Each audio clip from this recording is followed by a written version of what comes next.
We're going to be talking about the Washington D.C. temple, and I was from research I just did for this just published book.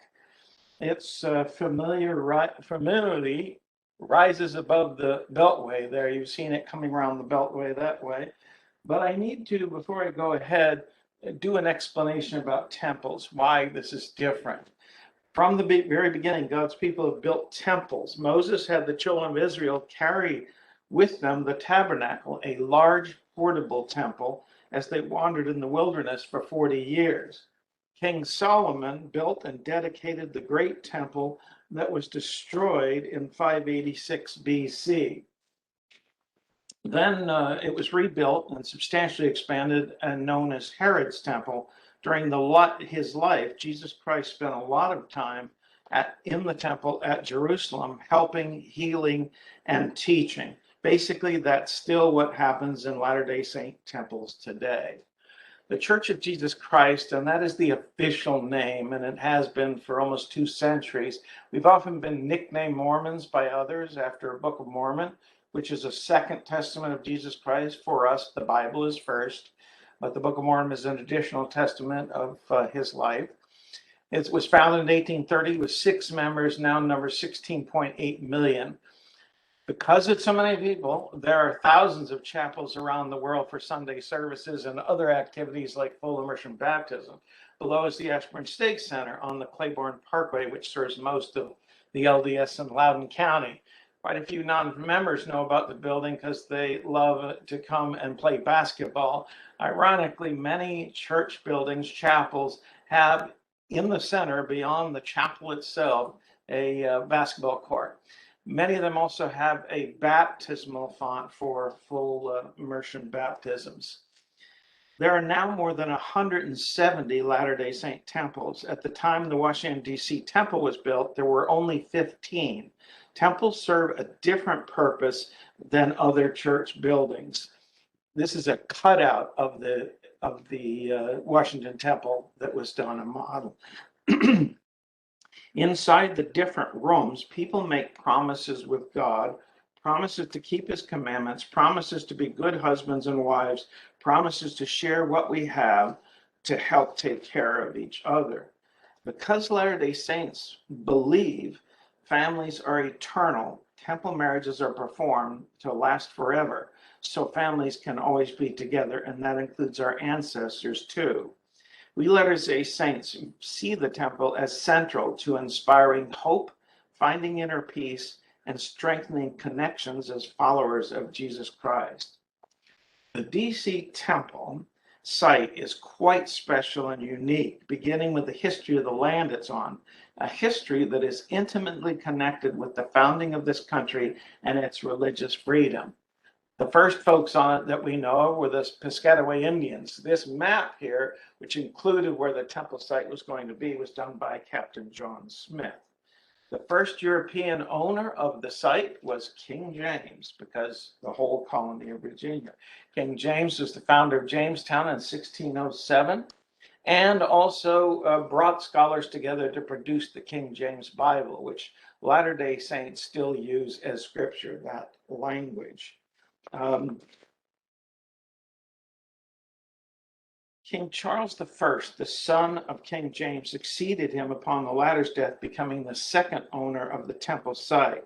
While his father, King James, was a staunch advocate of the Church of England, or the Anglican Church, Charles was more tolerant, counting among his friends prominent Catholics, including George Calvert, who was his Secretary of State and a member of the House of Commons. The king granted George, the first Lord Baltimore, a charter for a vast tract of land, including all of Maryland and the southern part of Pennsylvania, stretching east to Delaware Bay. Charles insisted the new colony be named Terra Maria in honor of his wife, Queen Henrietta Maria. When George Calvert died before the Maryland charter was complete, the estate fell to his son, Cecil, who was the second Lord Baltimore. It was he who brought the first 200 colonists to Maryland in 2 ships. The Calvert belief in free exercise of religion because they were Catholic was codified in 1649 with the passage of the celebrated Act of Religious Toleration. It was the first law of its kind in America. In 1879, History of Maryland explains it was enacted that no person professing to believe in Jesus Christ should be molested in respect to his religion or the free exercise thereof. The Calverts gave away 100 acres to every colonist and 100 for his wife and each servant who paid an annual rent or tax to the Calverts. The future temple site was part of a 40,220 acres, which was leased to Colonel William Joseph, the Calvert appointed governor of Maryland in 1889. For many years, this estate was called Joseph's Park, a name that's resonant scripturally. Scroll forward decades when the land is transferred to the wealthy Carroll family, both counties in Maryland, Calvert, Carroll. Daniel of Upper Marlborough died young, leaving the property to his oldest son, Daniel, and younger brother, John Carroll. But John Carroll could not inherit. He had gone to England where he was trained and ordained as a Catholic priest. He had taken a vow of poverty. When he came back from England in 1774, he took up residence with his brother and widowed mother on Joseph's Park. So he was living on that temple site, future temple site. At the time, the Church of England was the official church of Maryland. Catholics were disenfranchised, banned from public office, heavily taxed, and forbidden to hold religious services. However, wealthy citizens were allowed to have a chapel in their private homes, which Father Carroll did. They built a chapel on the property near the temple site from which he celebrated Mass with local parishioners. Father John Carroll is famous because he became the first Archbishop of the Americas. He was also the founder of Georgetown University in 1789. That's his statue that you see in front of the administration building. Firstborn son Daniel Carroll II received the entire inheritance of Joseph's Park by the time of the Revolutionary War. Though his revolutionary cousin Charles Carroll signed the Declaration of Independence in 1776, the conservative Daniel held back. Nevertheless, the following year, Daniel began an illustrious 2-decade-long career of public service, first serving in the Maryland state government. He strongly believed in religious tolerance and pushed through a state bill which guaranteed religious freedom for all Christians, irrespective of their Protestant, Catholic, or other affiliation. He pushed Maryland to ratify the Articles of Confederation and was elected to the First Continental Congress. He aligned himself closely with George Washington, James Madison, and James Wilson, the better-known fathers of the U.S. Constitution. Madison and Wilson led the charge, giving 161 and 168 speeches respectively, but Carroll's participation with 35 speeches placed him above others like Alexander Hamilton with 23 and Franklin with 16. Carroll successfully promoted the idea that all 13 states must ratify the Constitution instead of 7 states as others proposed. It was he who proposed, seconded by Wilson, that presidents should be elected, quote, by the people, unquote, instead of the legislators of each colony. Maryland was the 7th state to ratify the Constitution, and Carroll was elected to represent the state's 6th district, which included his family's homes at Joseph's Park. Daniel was passionately in favor of a Bill of Rights as the debate moved along in the Continental Congress. He particularly had influence over the wording of 2 of the amendments. He moved that the 10th should read, quote, the powers not delegated are reserved to the states respectively or to the people. His successful addition of these last 4 words, to the people, secured the principle that supreme government should be vested with the people. Carroll was also passionate during the debate over the First Amendment. As a member of the Catholic religious minority, he feared that many delegates might push a national church that would further discriminate against Catholic, Quakers, Jews, and others. During the debate, he proposed the words, quote, no religion shall be established by law, unquote. The motion was seconded by James Madison, and it passed 31 to 21. So it was that another owner of the land, which would be preserved over the centuries to become a sacred space, was prominent in the ongoing quest for religious freedom in America. Of interest, an unplanned portrait of Daniel Carroll is in the temple today on the land on which he once resided. This is a painting which talented Leesburg artist Jonathan Linton did for the LDS Temple in Philadelphia. It is the signing of the Constitution. That is Daniel Carroll in the middle of the group of five here. After Carroll's descendants inherited Joseph's Park for a time, it was sold to prominent farmer Alfred Ray, who turned it into a model farm raising wheat using a new fertilizer from Peru. During the Civil War, Ray was briefly jailed as an alleged Confederate sympathizer until President Abraham Lincoln fully exonerated and released him. But while he was in jail, Confederate General Jubal Early invaded Maryland with 1,600 troops, skirmished with Union soldiers, and then encamped on Ray's farm, which was the temple site. His troops, though not to the edge where the temple is, his troops spread their tents over the spacious lawn near the future temple site, raided the farmers' gardens, crops, and food storage for provisions. When the troops moved, they headed further east to engage in what was called the Battle of Fort Stevens, which marked the last time Confederates made an attempt to capture the Union's capital. It was also the only battle in American history when the incumbent of the presidency, Lincoln, was under fire in an actual battle. But no battle was fought on the temple property. In fact, in spite of several bloody Civil War raids and battles in Maryland, no blood was ever shed in battle on the future temple site, nor during the previous Revolutionary War. Some scriptorians of the Bible may recall that David of the Old Testament was denied the opportunity to build a temple because the Lord said he had shed much blood. So that passed on to Solomon. Just as historically significant, perhaps, was the fact that while much of the capital area was denuded of its forests, because of the Union Army's great need for wood, the site at the edge of Joseph's Park, the hill, was never clear-cut, thus preserving the old-growth forest which gave such beauty to the temple site. A side note here, through good times and hard times, the religious farmer Alfred Ray would ride to the edge of his property, get off his horse, and kneel down to pray in the woods. It was a place that exuded such a special feeling that he took his granddaughter Edith to the spot and solemnly pronounced that it was holy ground. Many years later, Edith Ray Saul, a prominent Maryland historian who lived in the Kensington area, told a friend that her grandfather's holy place was the precise spot upon which the Washington D.C. temple was built. At the turn of the century, after Farmer Ray died, wealthy Washington D.C. banker Clarence Moore acquired the property. He transformed it into a showplace of whiteboard fences, open spaces, horses, cattle, and foxhounds. A well-known sportsman, Moore was the master of the hunt for the Chevy Chase Club. He planned and led every hunt, which ranged over the highlands.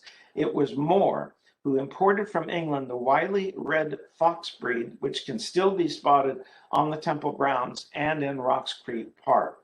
Moore traveled to England in 1912, where he spent a month purchasing 50 high-quality foxhounds for himself and the club, and shipped them ahead of his own passage. He waited to board a luxury liner on its maiden voyage called the Titanic. When the ship went down after striking an iceberg, Moore distinguished himself as a noble and courageous gentleman. He refused repeated entreaties to get into one of the lifeboats. As one of the last lifeboats was filling, a friend who knew Moore was an oarsman of the first order, entreated Moore to climb aboard and row that boat to safety from the sinking ship, according to survivors. "No, Major, I'll stay and take my chances with you," he replied. "Let the women go."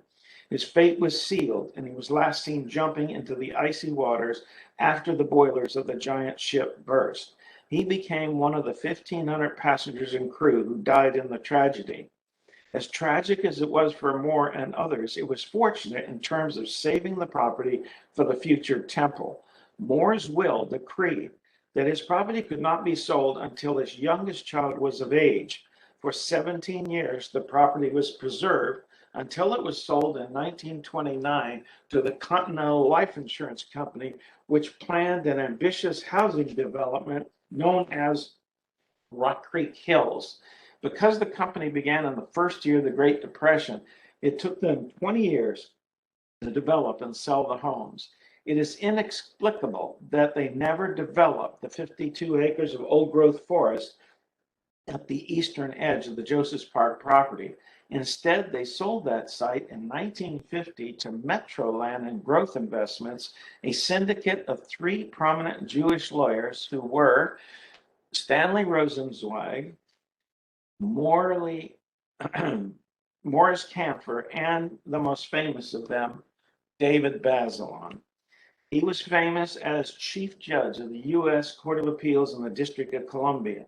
It is the court just below the Supreme Court, the U.S. Supreme Court. Judge Bazelon was an ardent and passionate defender of the First Amendment, including the freedom of religion provision. Again, an owner of the land connected with that.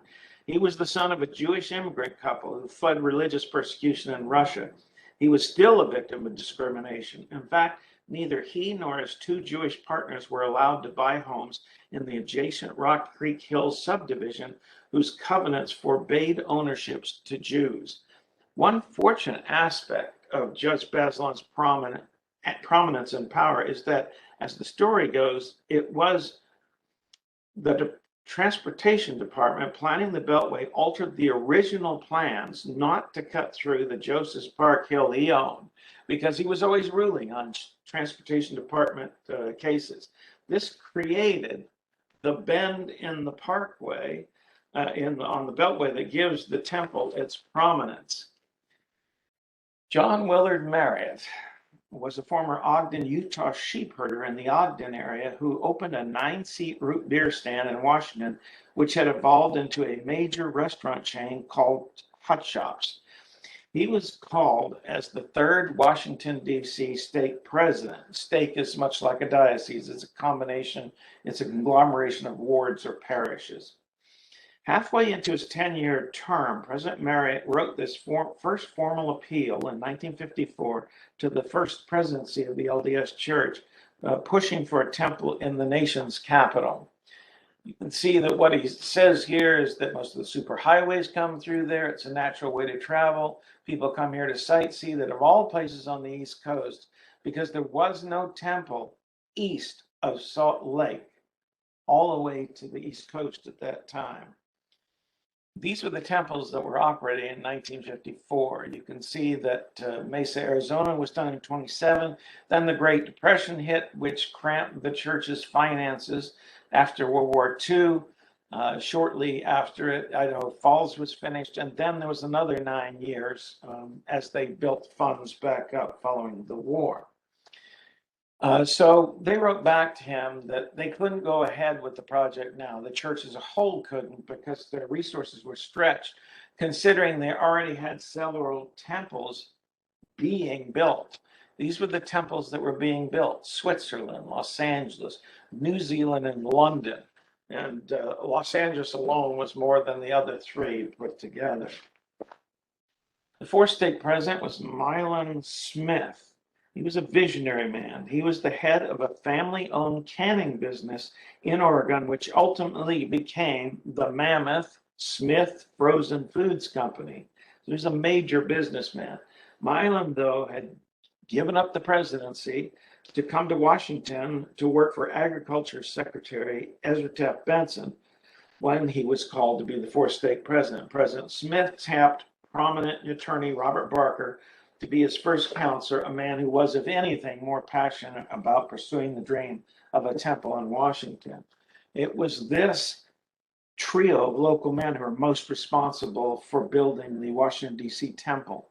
After the church in 1960 finally greenlighted a search for a suitable temple site, a Barker-led committee identified 31 separate potential properties. One of them was in Virginia, looking over the Potomac, but the road system wasn't good enough at the time. The favored site were the woods of Joseph's Park. Acting as an attorney for the church, Robert Barker's successful negotiation of property. Gordon Smith, I always enjoyed this anecdote, told me this. When he was 9 years old, he remembered sitting down at dinner one night when his dad showed the family the enormous check with his name, an enormous check from the church with his name written in as the recipient. Now, Dad said, is this enough for us to skip to Mexico? Everyone protested, and Father soon announced that he shouldn't sell his integrity for any amount of money. So Barker was, when he was negotiating with the three lawyers who owned the property, he was not to say that he was representing the church. They had found, just as Disney did down in Florida and so many others found, that it was better to have someone in between, in this case, Milan Smith, because they might raise the price if they know it's a wealthy organization, or they might have some prejudice against the organization because they were not favorable to the church. First, Barker discovered from Morris Camphor, a passing acquaintance, that this site had already been optioned by a well-known developer for a shopping mall and high-rise condominiums, which meant it was pretty much sold. However, the first presidency instructed Barker to forge ahead with a bid. They wanted their interest disguised because they feared the Jewish investors might jack up the price. So they sent a check to Smith. Attorney Barker set up a lunch with Morris Camphor, facing an impossible task. The three investors already had a great deal in their pocket for $15,000 an acre, and the church had instructed Barker to bid no higher than $16,000 an acre. He prayed mightily that morning of the lunch and was inspired to reveal the church's involvement at the beginning of the lunch. He also revealed that the church wanted to build a temple on the site. He humbly thanked Morris and his partners for their Jewish heritage of tabernacles and temples, which had shown the way for Latter-day Saints to build temples as houses of the Lord. He made comparisons between the two minority religions and the severe persecutions both groups of believers had suffered. Morris Camphor was so moved, he promised that the three men would sell the property to the church for this very special purpose. This was only a few days before the closing of the sale to the developer. Then Morris further shocked Bob Barker by stating that he and his partner would only ask for $14,000 an acre.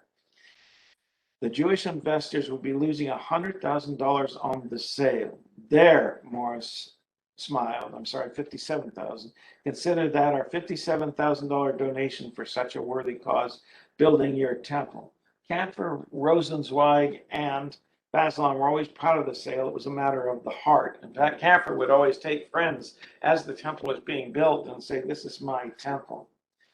In 1968, only months after Washington was burning in the wake of rioting because of Martin Luther King's assassination, the Latter-day Saints decided to raise this phoenix among these ashes.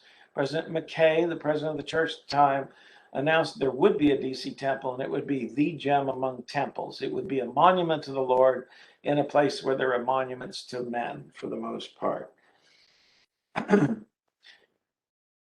To build a temple, which was going to cost $15 million, in those days, 1/3 had to come from local members.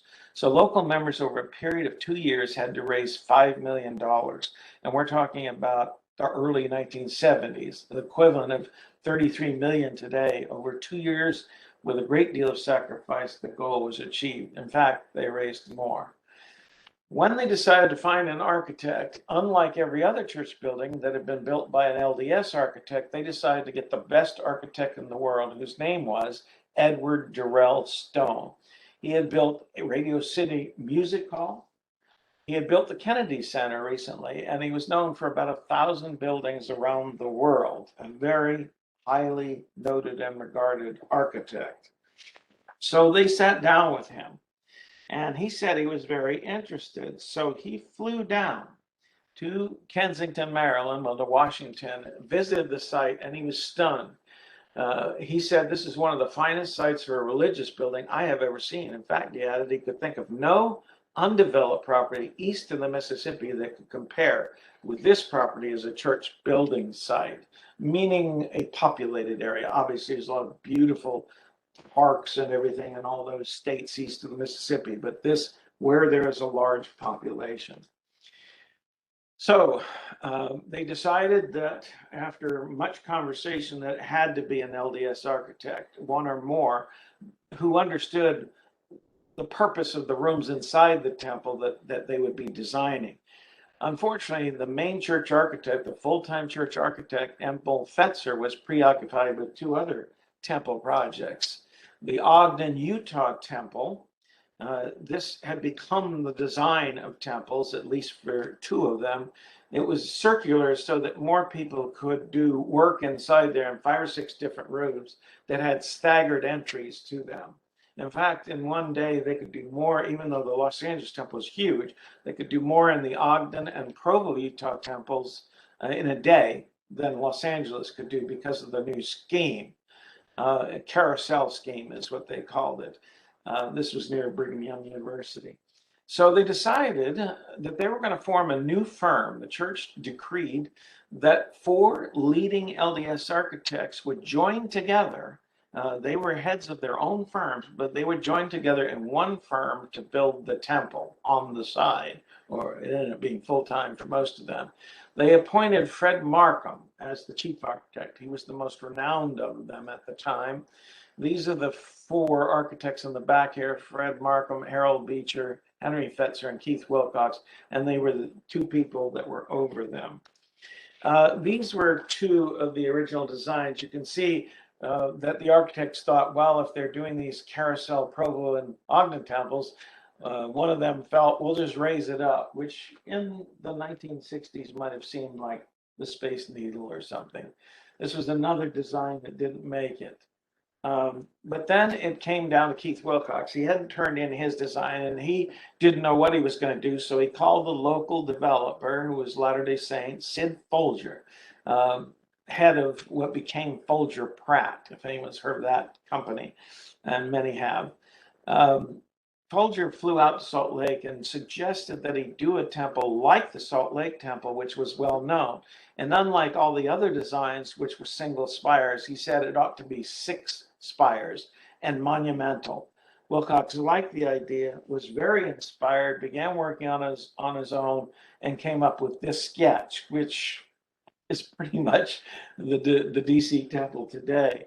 One of the things about this sketch is you couldn't tell from the sketch that it was a hexagon, a perfect hexagon. So when the presidency of the church thought this was the best, they then told the 4 architects, each of you, the submission we like that you submitted, make models of them. And when he did, it came out to this hexagon, which seemed very blocky.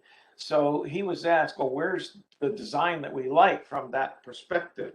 And so they all worked together knowing that's where it was going, and developed the scheme, which is if you go to the temple on tours. And the end of this talk, I hope you hang in there till the end. I'm going to take you on a tour of the temple and explain to you some of the things you might see there when you go, and how to get a tour.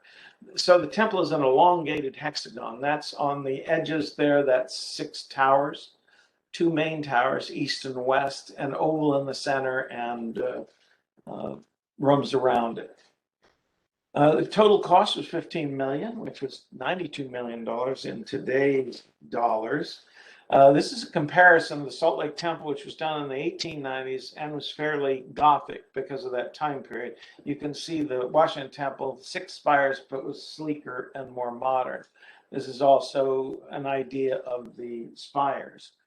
You wouldn't know about these, those of you who are not members of the church. This was the first temple the Latter-day Saints built in Kirtland, Ohio, which still exists, not owned by the church. Nauvoo Temple, the second one they built. Salt Lake Temple in Salt Lake. You can see that when the Washington D.C. temple was built, it was the largest temple in the church. And it's still the tallest. With Moroni on top, it comes up to 288 feet. And it's 160,000 square foot inside. But because in terms of the square footage, the Salt Lake Temple has built underground, a couple levels underground, more rooms, as has the Los Angeles Temple. So both of those are bigger in size inside than the Washington D.C. Temple. This is the construction beginning. This is a great little side story for those of you who have pets. It's a wonderful story, and those who love dogs. John Howell became a construction supervisor, lived on the site in a trailer with his pregnant wife and their daughter Serena. This was the beginning of the legend of Zacharias, a very special German shepherd adopted by the Howell family. Zach showed up one day, and this is him, up at the gate one day. There was no tag, nothing like there is on him there in the picture. And the Howells took him in. They could never find his owner. From the beginning, he evidenced stewardship over the temple site. He slept during the day and patrolled the temple site at night, keeping away looters and vandals, which they had had a problem with. He stood sentinel as low-paid workers left the site, barking at those who were hiding items in their clothing that they were trying to steal. And once he prevented a small fire in the temple from causing serious destruction when he alerted a security guard to its origin. The legend says that Zach slipped his leash and disappeared from the site when his job as the temple protector was done. The true story is that one of the workers took him to his own home in the country and a happy retirement. The temple was built with wood and concrete, and then it was sheathed with 173,000 square feet of pristine Alabama marble, enough to cover 3.5 football fields. It's a special white marble from a quarry down in Alabama. Matter of fact, when they were doing the renovations, they built a new elevator in the front part of the temple, and so they had to blow the temple out a little. They needed a lot more marble and also marble to repair, but the quarry 3 or 4 years ago was shut down and underwater. Fortunately, by the time they needed the marble, there was a new owner who had drained some of the site, and he drained the part that the original marble came from. So it's a perfect match, the new marble that came in to repair. President McKay, who was over the initial stages of the temple, died in January 1970. He was 96 years old. Unexpectedly, the temple was later dedicated by President Spencer W. Kimball, who was supposed to die several years before, except for the exceptional skill of this man, Dr. Russell M. Nelson. There was a time in Utah and Minnesota when he was one of only 3 or 4 doctors in the world who could do open heart surgery. People came to him from all over the world to do the surgery. So he was very renowned, very respected. And when President Kimball needed surgery when he was in his 70s, it was Russell M. Nelson who did it. And not incidentally, he is the current president of the Latter-day Saint Church and will likely be rededicating the temple in August. He came out to the original dedication to serving as a doctor to one of the church leaders who was ailing. It was a decision late during construction to add a golden statue of the angel Moroni atop the highest spire. He is a prophet in the Book of Mormon's pre-600 AD time period, who later, as an angel, delivered the golden plates, which, when translated, was a 1,000-year history of peoples living in Latin America, Latter-day Saints believe. The highlight of the Book of Mormon is the appearance of Jesus Christ to those people shortly after his death.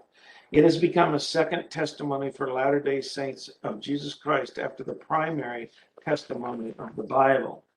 A contest was held between 9 LDS sculptors, and the winning sculptor was the nationally acclaimed sculptor Avard Fairbanks, seen here with his model. Raising Moroni in May 1973 was a well-attended, and you may just enjoy this picture because those of you who travel the Beltway or see it from afar can't really see the details of the angel Moroni. He's blowing a trumpet and holding the plates there.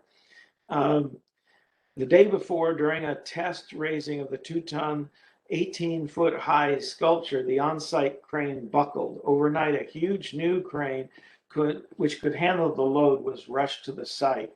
On the day of the raising, the skies had cleared. When the event was finished, a fog settled in, which grew thicker by the following early morning, when a traffic reporting helicopter came through the fog and nearly slammed into Moroni. The reporter aboard famously shouted an alarm over the radio, "There's an angel in front of me." The Federal Aviation Administration shut down the site until that very day. Floodlights were placed on top of the temple, spotlighting the statue so it could be seen even through the fog. The temple was finally finished in the fall of 1974 and ready for its first open house. I thought it'd be a treat for you to see a few minutes of a video that was done back in 1974. If nothing else, I think you'll enjoy the clothing and the accessories. Let's see if it works. We wondered how we might best cause people to want to come. And the interest that has been manifest in coming to see the temple has been greater than any of us ever expected.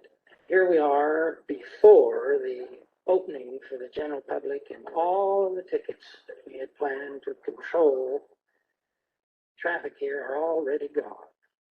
When all the telephones were ringing at once, well, this is before computers. Turn the bell completely off, with the understanding that the woman who was sitting there, as soon as she hung it up, would take it up again because someone would be there. Because the noise became so loud and so bothersome to the other people who were trying to take orders on the telephones that we couldn't cope. One customer called the telephone company and complained that she'd been trying for 3 days to get through. He explained that we had 10 telephones manned constantly, but he said, "Madam, if they had 100 telephones, it still wouldn't take care of the demand that we have for tickets to go through the Mormon temple." Washington, D.C., capital of the United States of America, a city of well-known monuments. Now a new landmark has arisen, and it too is receiving a prestigious welcome. President and Mrs. Ford joining in a reception with Spencer W. Kimball, president of the Church of Jesus Christ of Latter-day Saints, and his wife. The Mormon Tabernacle Choir invited to perform in the Kennedy Center.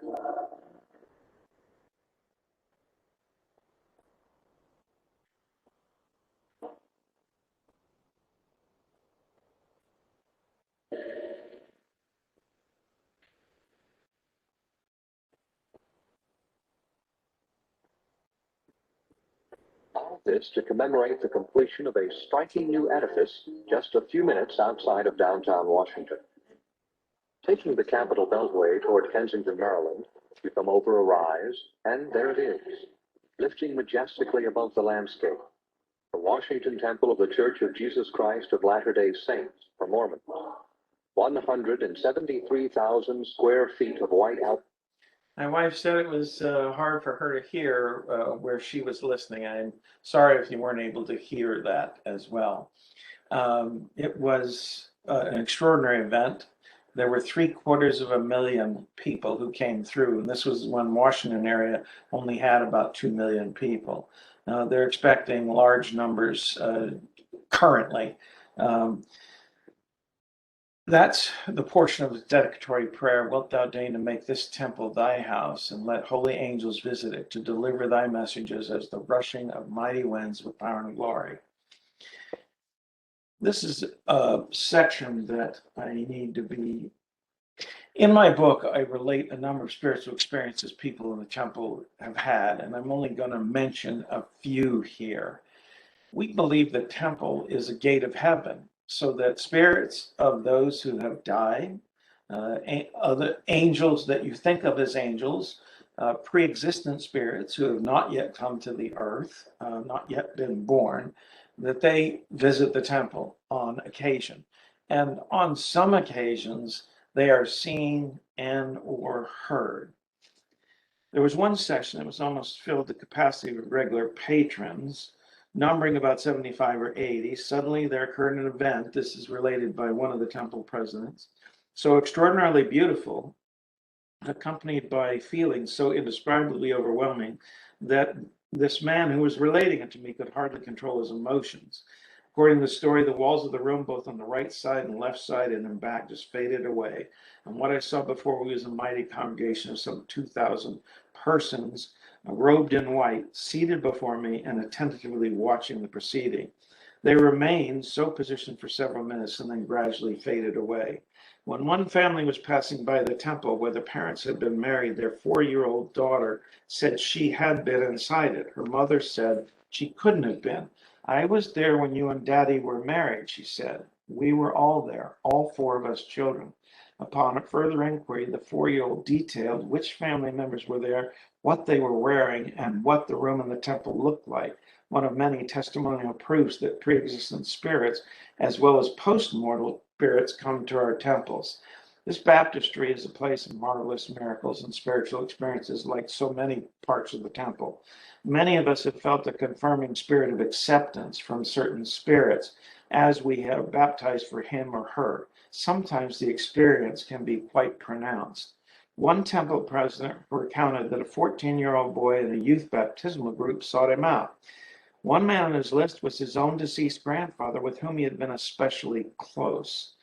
The lad said to me with trembling voice that when he emerged from the water, his grandfather clearly appeared in front of him and spoke to him.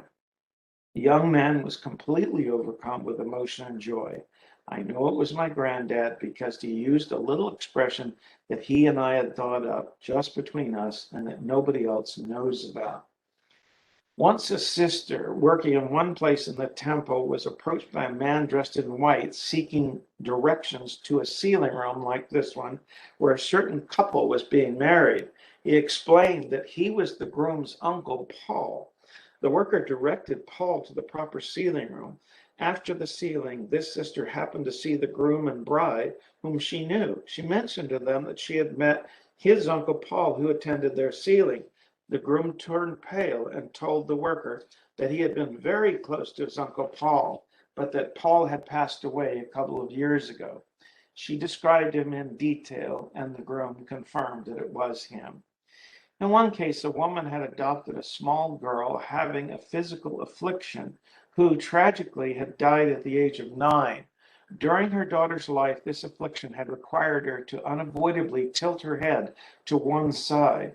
The poor woman was frantic with grief at the loss of her little angel who had brought so much sunshine into her home. Shortly thereafter, she was participating in the ordinance of sealing her daughter in one of these rooms, kneeling at the altar, to her husband and herself. As the ordinance drew to its close, the woman distinctly saw her daughter kneeling at the altar, her body apparently perfectly restored. Just before disappearing from view, however, this adorable little apparition slightly tilted her head, somewhat coquettishly, just to assure her mother that it was actually she. Besides being the house of saving ordinances, temples are also houses of revelation for those who attend the temple. This is one of my favorite stories of what happened in the celestial room for one young man from Puerto Rico named Tony. He trusted the missionaries. He was new to the church, so he asked them how he could know that the young LDS lady he was dating should be his wife. The elders knew Jesus had finally saved up enough, it's Tony, had finally saved up enough money to fly up to Washington, D.C. temple for his own endowments. They advised that he seek his answer in the celestial room. He did so. With tears, he recounted that he heard a voice saying, "Look in the mirror." He did so and knew he was being shown his future wife clearly in the mirror. It was not the young lady he was dating. For 7 years, he said, in an oral history interview from 1995 to 2002, I was looking for that person I saw in the temple. In the latter part of 2001, he was corresponding by email with an LDS lady from Chile, then living in Montreal. They made plans to meet in Florida. She described how she would be dressed, and he was waiting with flowers at the airport. He recounted, she was one of the last ones to get off the plane. When I saw her, my mind went back to the day I was in the temple and saw her in the mirror. This was in 2002, and I thought, what do I do now? She asked if I was okay, and after a few days, I told her about my experience in the temple, how for many years I had been looking for that face until you showed up. The Riveras have been happily married with children for more than a decade. In collecting stories of the Washington Temple, I found that angels are often connected with music. In 1974, builder Sid Folger, the builder of the temple, was making final rounds, checking on things in preparation for the dedication. With him were his wife, Mary, and Glenn and Nona Dyer. The four were waiting for the elevators on the 7th floor when Mary and Nona heard a wonderful choir in the solemn assembly or priesthood room on the 7th floor. They assumed the choir was practicing to perform for the dedication, but when they opened the door, Still hearing the marvelous singing, no one was there. A daughter of Mary's heard this spiritual story on several occasions. Mom knew it was angels. She testified that she had heard a heavenly choir. I've also learned that angels don't come only when sacred ordinances are being done. They come when no mortal is present except perhaps a security guard. Sam Thornton, who served as temple security for 27 years, hesitantly said that he had had many spiritual experiences, which he was for the most part reluctant to relate, except one occasion when he came face to face on his nightly rounds with a visiting spirit. Quote, I had no fear. I knew it was someone from the spirit world. It was a great feeling. I was there doing security work and they were there doing their work. I know the temple is protected by angels beyond the veil.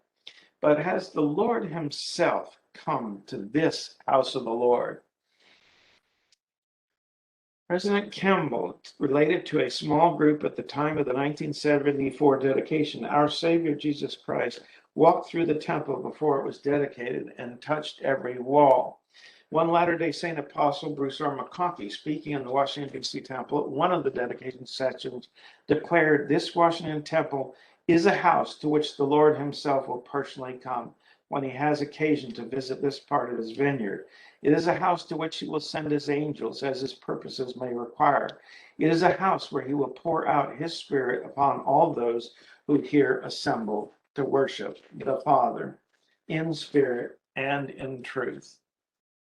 At 11:15 a.m. on March 5th, 2018, 4 years ago, the temple president pushed the button on the computer to release 2,808 temple workers, and the temple was closed for extensive renovations. This was a wonderful photo taken of the moon rising on Friday, on the last day of ordinances being done, which was a Saturday, March 3rd.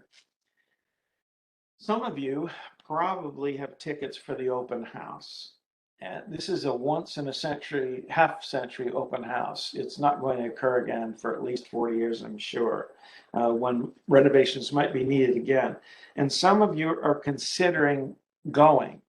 The place that you get the tickets is down here, dctemple.org. They'll give you a reserved time when you can park your vehicle there. They're not tickets for a specific tour at a specific time. They are tickets for parking.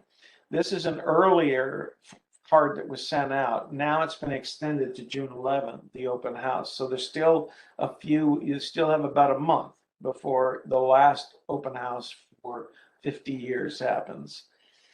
You will enter the 52-acre temple lot through the entrance gate, where you see the beginning of the three-arch motif throughout the temple. You see it on the gate here, tall one and two smaller ones around it. After you park, you'll walk through a welcome tent in front of the temple, passing through security and lining up so the tours can be spaced out. You'll go through the front of the annex bridge underneath the golden words, House of the Lord, Holiness to the Lord. I should note that the tour is self-guided. There will be no one walking around with you. There's no audio tape to listen to. There are not signs identifying every room. Unless you ask a question of a volunteer or ushers, there are no signs or other explanations to interrupt your tour. One of my purposes in this presentation is to provide some explanations in advance of your visit. Since I served as an outside usher last Friday in front of the entrance for 7 hours, I'm familiar with the kinds of questions you might have. I took this photo last Friday, a very rainy day. It was very unusual to have folks hanging their umbrellas on the iron gates at left. Once inside, you'll don shoe coverings to protect the carpets. What you see on the right side is people coming out of the entrance where volunteers help them off with those shoe coverings. Once inside, you will see the welcome desk, which is lighted, faceted glass mural depicting the tree of life from the Garden of Eden. I want you to note the chandeliers here because this is throughout the temple. There are dozens upon dozens of chandeliers in the temple. Swarovski crystal, I believe is the way you say it. There is a theme for the majority of them. Notice that the glass panels come to a point. If you put these crystal panels sideways, they will be in the shape of an elongated hexagon, which is the temple design.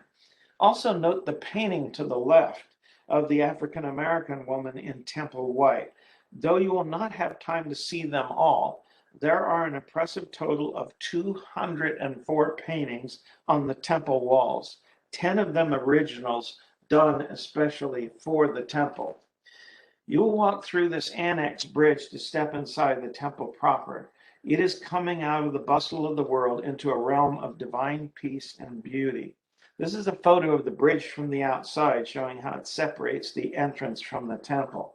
You enter into the temple via a rotunda, which has hallways left and right to the tower stairwells. The large painting on the right has been replaced with a new one, an original which depicts Jesus Christ's second coming, entitled His Return.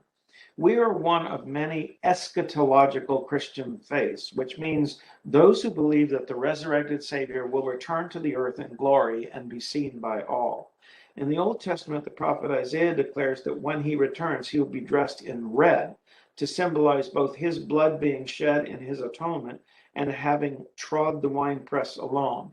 His hands outstretched show the wounds he suffered during his crucifixion.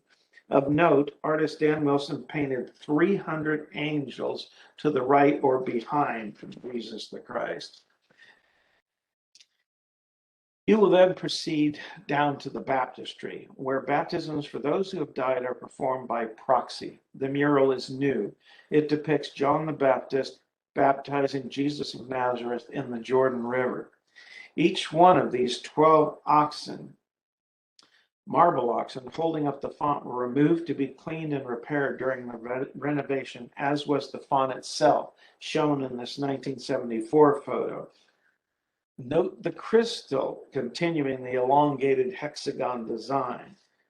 You may note the arch motif on the door here, the 3 arches, as in this 1974 photo. You'll also see it on many of the doorknobs. This is an architect's rendering of how he wanted the stairwells to go in the east and west tower. You will be going up and down the stairs in one of the 2 towers that feature the inside of the multi-story faceted glass panels. This is the way these tall faceted glass towers look from the outside. That's my friend Jeff Borgelhaus behind the camera taking one of his many spectacular photos of the temple. By the way, I have 235 photos in my book, 90 of which are in full color. Jeff contributed 44 photos for the book, including the cover photo that wraps around the back. Another thing you might note as you're going through the corridors are these windows. There are no, as is typical for all of these temples, there are no glass windows to see out of. But it does have these unique marble windows. The architects found that if you cut the marble to 5/8 inch thick, it would allow light to come in from the outside. Among other things you'll see is a sealing room, which marriages are conducted for time and all eternity. Finally, in the center of the temple, you will be able to sit, if you want, in the celestial room.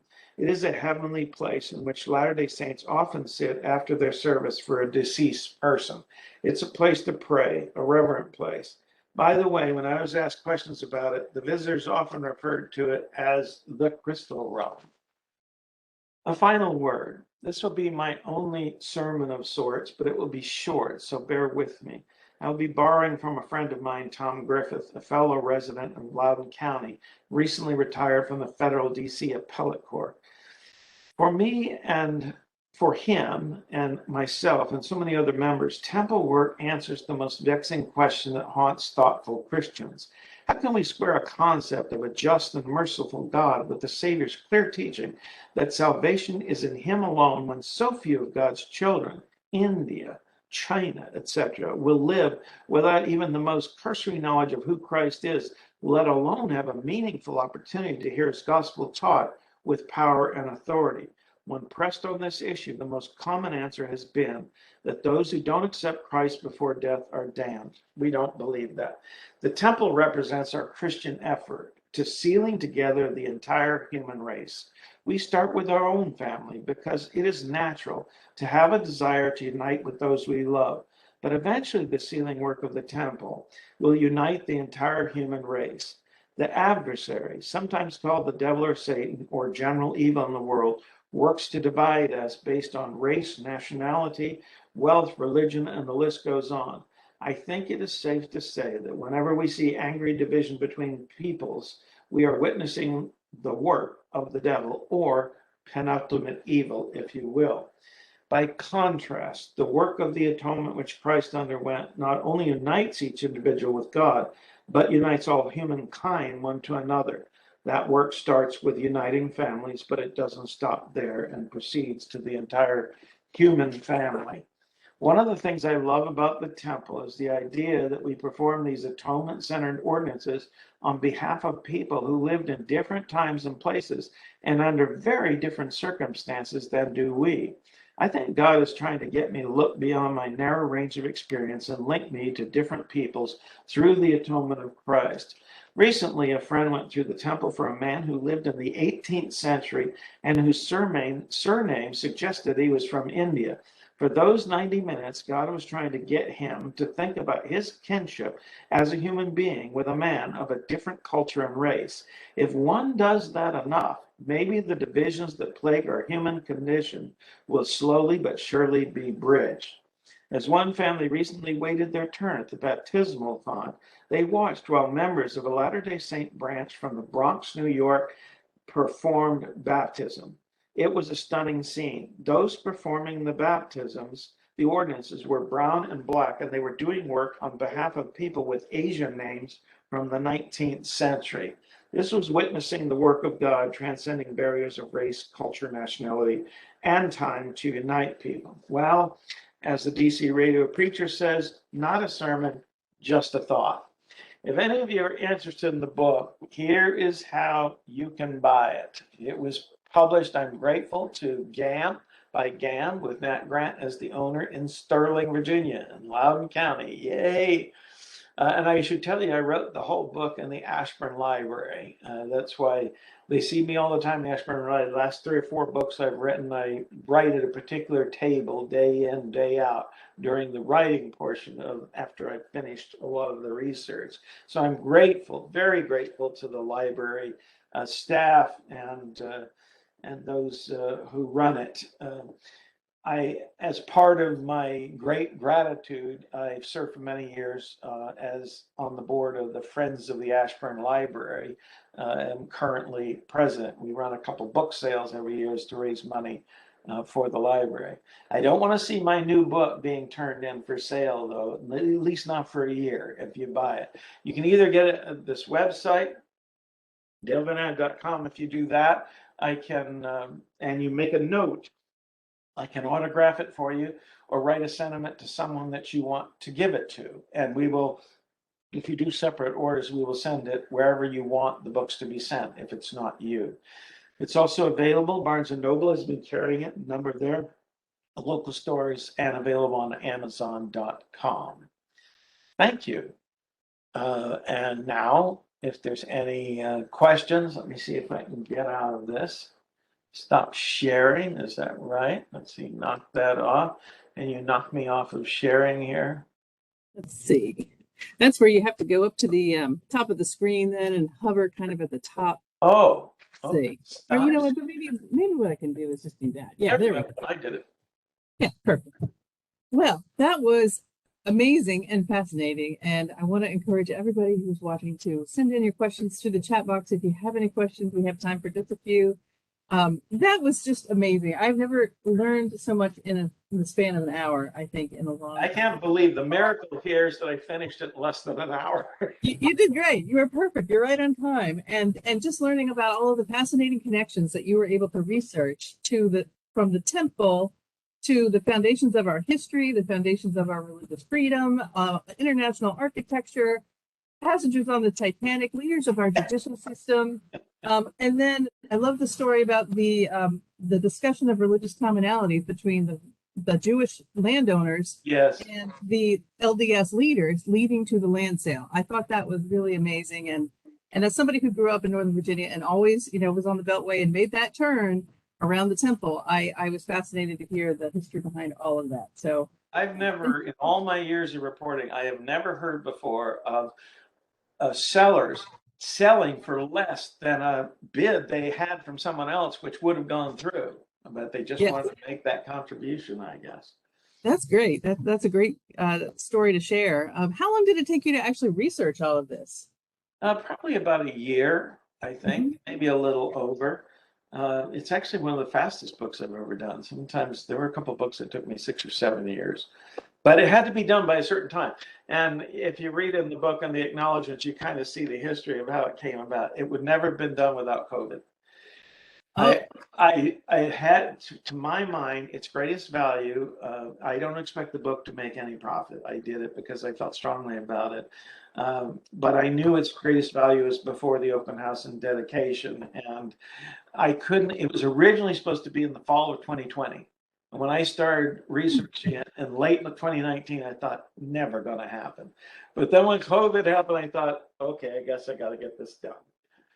So for me, that part was positive. Yes, many people died, and it's a terrible thing, but it changed my being able to finish this.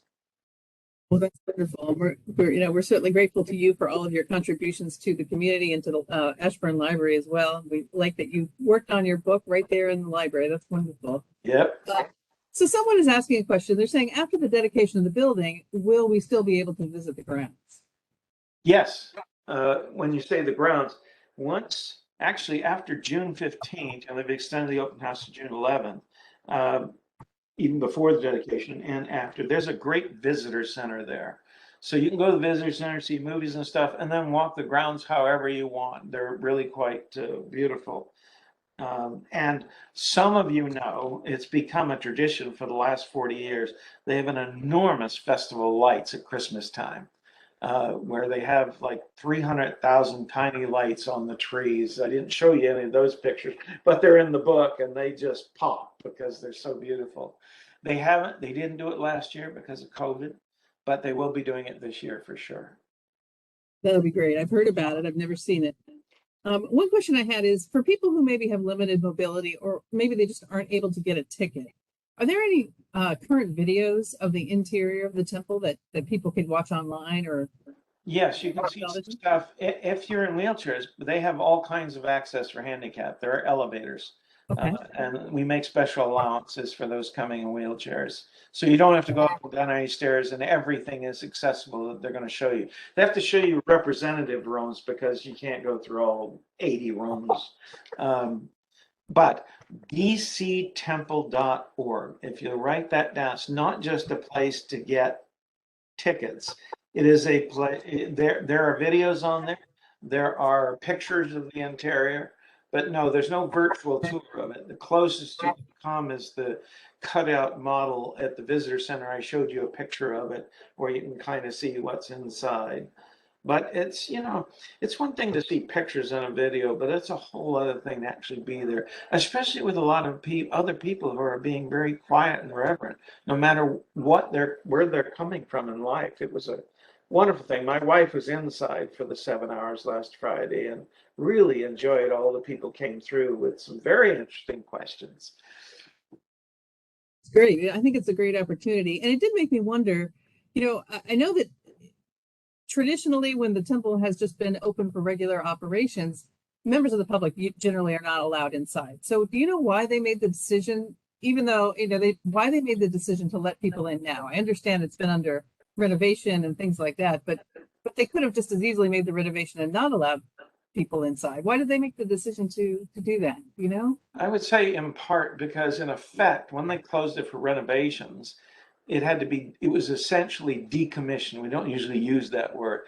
It was no longer a dedicated sacred space because you had thousands of workers working in there. Most of them were not LDS, and you need to be able to do that kind of stuff without worrying about things. So it is traditional. It has happened with every temple, no matter what country they're in or what state, that they're open, that there's an open house so the public can go through. Just so you're seeing what's actually in the temple. But once, it's dedicated, then only worthy members of the church. So it's not all Latter-day Saints. You have to be at least 12 or older. The young people do baptisms. There are sometimes younger people going in there to be sealed to their families at those altars if they've joined the church late or, as converts. But yeah, it's you see your local bishop and you answer questions determining your honesty, your worthiness, your ability to be obedient and prepare yourself for the temple commitments that you'll be making, all of which are standard from the scriptures, really, about being, true to your wife, those kind of things, or husband, if you're not. Okay. Let's see. One person wants to ask, can you just tell us one more time what the dates are for when the public can come inside? Up to June 11th, any day but Sunday. So when you go on that site, dctemple.org, there'll be times when tickets are available. If I give you a tip, there's 2 parking lots, A and B. If you can get A, that's better. That's the parking lot for the temple itself. B is the stake center that's adjacent, so it's a little bit of a hike. The other thing, one of the persons on our board wanted to go, and I just mentioned, if you were to go, people always want to go on Saturday because that's when they're available. But Saturday tickets are pretty much gone at different times. 8 p.m. is a good time to go. The crowds are down. You can usually get a ticket. It's beautiful at night and it's quieter because there aren't so many people. I will also tip you off to something else. They're only counting cars, they're counting people, but if you get dropped off there, you can go through it. There are shuttles constantly running. You'll see when you go on the site, there are shuttles running from the metro station. So you can go there by metro and then get off. Some people are taking like a family van and just letting them off at the gate and then going somewhere else to park. So, and if you took an Uber, it's only tickets for parking. You can't get into parking unless you have the ticket. But otherwise, you can get in anytime you want when it's open. And you'll see the different times. Again, they're only staggered by you waiting in a line in the welcome tent where security and other stuff occurs. So it's pretty easy. I'm going through again because I want to look for some things that I discovered after I went through the first time when I was doing this research.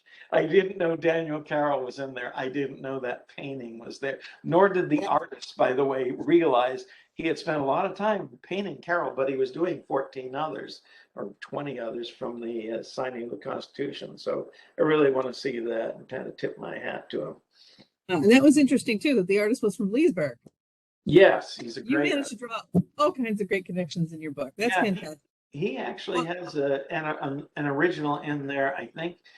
Looking from the women's dressing room across from that, he has one of the 10 originals in there. Anyway, go ahead. Oh no, that's all right. I was just gonna wrap up by saying, I know you told people how they can get the book. I also wanted to let people know that we will have this book in our collection soon for checkout. So if you want to come to the library and take a look or check it out, you can. And I just want to say thank you to you. This was a fantastic program, very, very interesting. I'm so glad that we were able to do it. And now that I know a little bit more about you and your background, I think we might be able to, I hope we can twist your arm and get you to do another program with us at some point in the future on some of your other books. I'm always writing books. Thank you very much, Susan. Really appreciate the system and the fine people who run the Loudoun County Public Libraries. A big supporter. So thank you for having me on. Have a good night.